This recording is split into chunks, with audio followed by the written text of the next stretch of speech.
पश्चिमबंग में ममता बनर्जी कौन कहले मेंट जहाँ हूँ आम मेंट सहित अच्छु से आमर किसी सन्देह ना कारी सन्देह कर कि ना कि कांग्रेस को आम पश्चिमबंग में पुराई दबू ना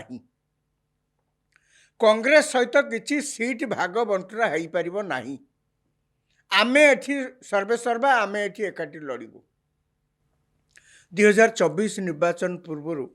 आम समस्ते देखीचे जे भारत में जिते सब विरोधी दल अच्छा बड़ बड़ विरोधी दल से माने एकाठी बसिकी आलोचना कले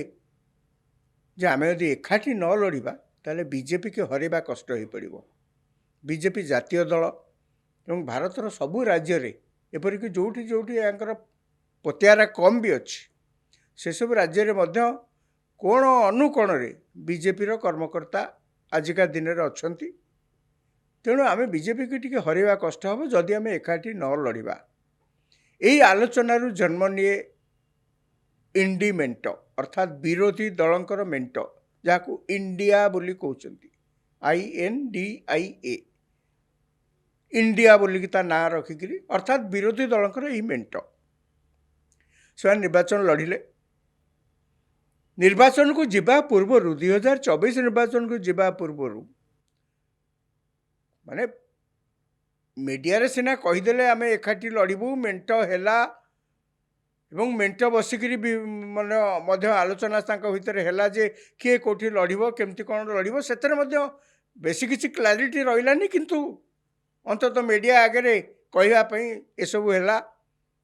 निर्वाचन जिते आसला आम समस्ते देखीचु भितर ये कादुओ फोपाड़े सी आंकू कादुओ फोपाड़े यहीपरी चलला समस्ते भावुले बोधुए नुआ नुआ मेंट कर तो कहीं अतीत भारत में एमती अनेक मेंट देखाई से मेंट भितर तो मन केवे मिलू नाला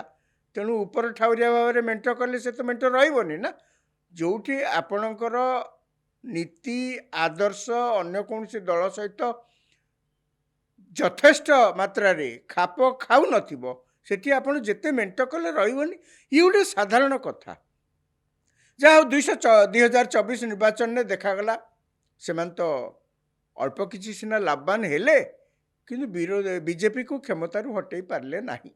विशेषकर कांग्रेस एथरू बेसी लाभवान है कहीं पूर्व लोकसभा कांग्रेस एते कम संख्यक एमपी तंकर इलेक्टेड होते जहाँफल कि कांग्रेस विरोधी दलर मान्यता पाइलानी विरोधी दलर जो आसन गोटे थाए विरोधी दल नेता बोली जो मान्यता थाए से मान्यता कांग्रेस को मिल पारानी 2024 रे जहाँ हो कांग्रेस 100 एमपी 99 या भितर बढ़ीगले 100 एमपी जीति विरोधी दलर मान्यता पाई लोकसभा एबे तापरे पुणी निर्वाचन हो 2024 रे से मानकर परफॉर्मेंस अति डिजास्ट्रस है कौ कारण 2024 रे तांकर टिके भल है बीजेपी टिके खराब है जदिव क्षमतार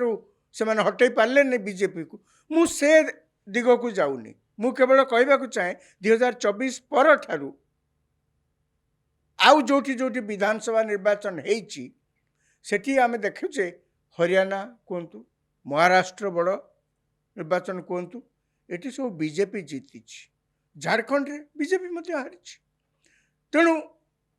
जो जो जगार यही मेंट जीतब बोली आशा करा जाउथला विधानसभा निर्वाचन में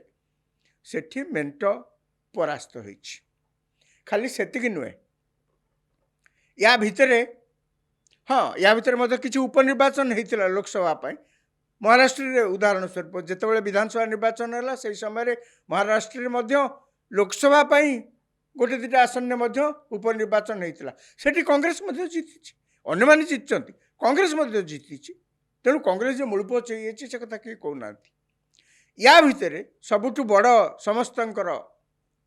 चर्चार विषय हो कौन ना दिल्ली निर्वाचन यही दिल्ली निर्वाचन पूर्वर आपण देखु या भितर यही विरोधी दल मेंट भितर विरोधी मेंट भितर कितने जोर रे जो घंटा चकटा आम देखते 2024 पूर्व टिके टिके आवाज मिलूला से घंटा चकटार मात्रा दिल्ली विधानसभा निर्वाचन पूर्व एबे बढ़ी जाइछि ମାନେ ଏପରି ବଢ଼ିଯାଇଛି ଯେ କଂଗ୍ରେସ ସମସ୍ତଙ୍କ ଦୃଷ୍ଟିରେ ବର୍ତ୍ତମାନ ଏକ ଘରିକିଆ ହେଇଯାଇଛି। କଂଗ୍ରେସ ଏମିତି ତ 2024 ନିର୍ବାଚନରେ ଆପଣ ଲକ୍ଷ୍ୟ କରୁଥିବେ, ପଶ୍ଚିମବଙ୍ଗରେ ମମତା ବାନାର୍ଜୀ କ'ଣ କହିଲେ? ମେଣ୍ଟ ଯାହା ହେଉଛି ଆମେ ମେଣ୍ଟ ସହିତ ଅଛୁ, ସେଥିରେ ଆମର କିଛି ସନ୍ଦେହ ନାହିଁ, କାହାରି ସନ୍ଦେହ କରିବାରେ କିଛି ନାହିଁ। କିନ୍ତୁ କଂଗ୍ରେସକୁ ଆମେ ପଶ୍ଚିମବଙ୍ଗରେ ପୁରାଇ ଦେବୁ ନାହିଁ। କଂଗ୍ରେସ ସହିତ କିଛି ସିଟ୍ ଭାଗ ବଣ୍ଟରା ହେଇପାରିବ ନାହିଁ। ଆମେ ଏଠି ସର୍ବେସର୍ବା, ଆମେ ଏଠି ଏକାଠି ଲଢ଼ିବୁ। ମାନେ କଂଗ୍ରେସ ସେମିତି ଦେଖିବାକୁ ଗଲେ ସବୁଠି ବଡ଼ ହଇରାଣ ହତାଦର ହେଉଛି।